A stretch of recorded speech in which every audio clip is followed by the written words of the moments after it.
후보자님 안녕하십니까. 박용진 의원입니다. 오늘 우리 위원님들의 질의에 우리 후보자가 가장 많이 하신 말씀이 뭔지 아세요? 송구스럽다는 말씀 드린 것 같습니다. 몰랐습니다. 송구스럽습니다가 답니다. 혹시 33년 재판을 하시면서 재판장에 선 사람이 몰랐습니다라고 얘기하면 있던 죄도 없게 판결해 주셨습니까? 그런 적 없습니다. 그런 적 없으시죠? 예.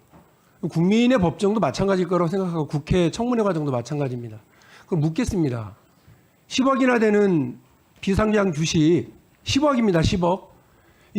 이거 어떻게 신고하는지 몰랐다라고 얘기하는 말이 통한다고 생각하십니까? 네, 어쨌든지 뭐 대단히 송구스럽게 또 생각합니다. 송구스럽습니까? 어떻게 예. 책임지실 거예요? 그래서 대법원 공직자윤리위원회의 결정에 따르겠습니다. 선출직들은 재산 신고 누락하면 당선 무효형입니다.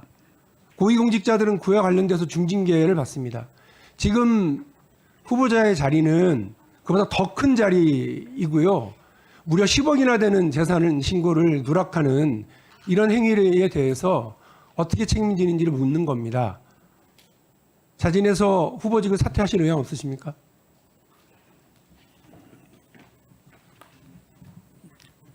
제가 답변드리기 조금 본인이 결정하신 문제입니다. 저는 사실은 그 가액이 10억이라는 것을 청문회 과정에서 처음으로 알았습니다. 네, 그게 국민들 가슴에 못 박습니다. 그 말씀이 자꾸 하시는데 10억 정도는 나는 있는지 없는지도 모르는 사람이다. 그리고 그 정도에 대해서는 무감하게 살았다. 이 말씀이 돈 1억도 자산을 갖고 있지 못한 청년들에게 가슴에 못질하는 거고요. 10억 자산도 못 만들고 있는 우리 국민들한테 또 못질하는 말씀이세요. 그런 말씀 좀 그만하세요. 다른 사람들한테는 엄정하게 법의 규칙 다 따르라고 하시잖아요. 근데 이제 송구하고 몰랐다로 끝나요? 그렇게 하시면 돼요? 예, 본인이 결정하신 문제입니다. 사퇴하실 의향 있으세요? 없으세요? 저는 사실대로 말씀드린 건데 아무튼 죄송합니다. 웃음이 나오세요 지금? 아닙니다. 아까 분명히 말씀하셨잖아요. 몰랐다고 그래서 있는 죄를 없는 걸로 판결해 주신 적 없다면서요. 예, 그렇습니다. 위법한 일이잖아요 지금. 알았든지 몰랐든지 간에. 아무튼 저희 불찰입니다. 장녀의 증여세 탈루 문제가 앞서 지적이 됐습니다. 증여세 탈루가 아니다고 생각하시는 거죠? 예.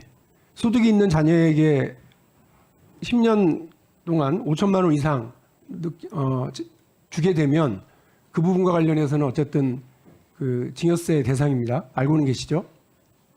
예. 결과적으로 지금 소득이 있는 자녀에게 이렇게 하신 거예요. 맞죠? 제 딸이 코로나로 그러니까 결과적으로 지금 5천만 원 이상이 된 거고 1,800만 원 정도에 대해서는 증여세를 납부해야 될 의무가 생겼다고 확인이 된 건데 증여세 납부하시겠습니까? 저는 증여세 부과 대상이 아닌 거로 인식하고 있습니다. 만약에 증여세 납부 대상이 맞다면 당연히 납부해야 되지 않겠습니까? 증여 대상이 아니라고 하는 부분과 관련된 자료를 성실하게 좀 제출해 주십시오. 앞서도 말씀드렸습니다.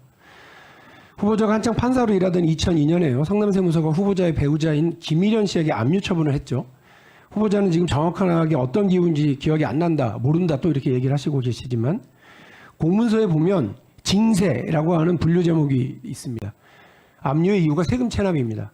공직자이던 시기에 후보자가 일가의 납세 의무가 제대로 이루어지지 않았는데 어떻게 생각하십니까?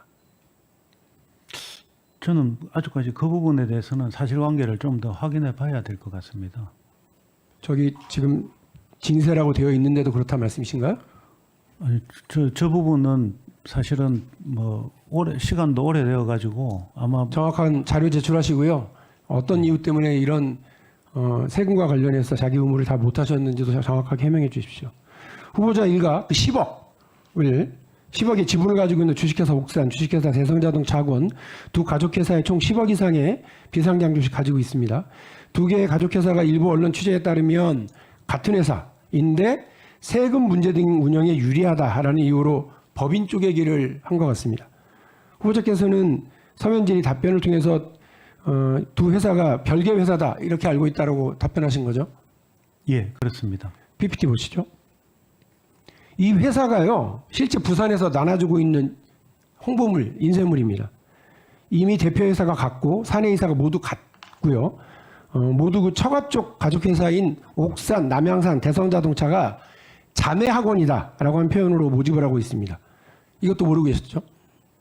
예, 이걸 통해서 세금 회피, 노동법 위반 등의 편법, 불법 의혹이 있는 것이라면 이렇게 해서 돈을 벌어들인 회사로부터 배당을 받은 후보자와 후보자 일가는 어떤 책임을 지셔야 되겠습니까?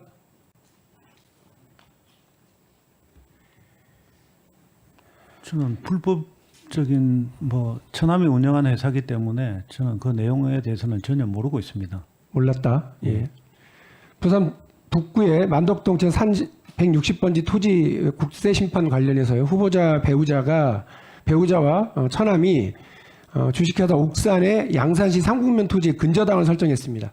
근데 후보자의 지금 재산이 72억이고요. 당시에도 수십억 원 됐을 테고 처가 쪽 재산은 더 많았을 겁니다. 그런데 후보자 배우자가 본인이나 배우자인 후보자의 땅이 아니라 2.5% 주주에 불과한 회사가 보유한 토지에 근저당을 설정합니다. 아무리 주식회사 옥산이 폐쇄적인 가족회사라고 하더라도 그것에 근무하는 종사자들의 이익이나 회사법인의 이익에 어긋나는 행위는 가족회사를 사실상 처가의 사금고로 활용한 행태이고 배임의 소지마다 있다고 생각합니다. 아시겠지만 1인 회사의 주주도 횡령 배임죄가 성립합니다. 이 행위에 대해서 어떻게 생각하십니까? 저는 처남이 하는 회사 운영에 대해서 전혀 아는 바가 없기 때문에 처한 문제가 아니고요. 배우자가 근저당을 회사 땅으로 본인의 재산이나 본인 땅이 아니라 회사 땅으로 그렇게 했다고요. 2.5%의 지분밖에 없는 회사 땅을. 왜 회사에 그런 부담과 불이익을 아닙니까? 그렇게 해도 됩니까? 아마 그 회사는 그렇게 운영해도 되는 거예요? 아마 관련자들이 제 처와 제 처남 두 분이 같이 있었기 때문에 결과적으로 저래 된 모양인데 저는 저 부분에 대해서도 사실은 알지 못합니다. 예. 그리고 그 배우자가 이런 배임 행위와 관련된 소지가 있는데도 불구하고 그와 관련해서도 지금 아무런 책임이 내는 거 없다. 저는 불법 행위는 없는 것으로 알고 있습니다. 배임과 관련한 불법 행위가 없는 걸로 알고 있다. 예. 예, 알겠습니다. 예, 박영준 의원님 수고 많으셨습니다.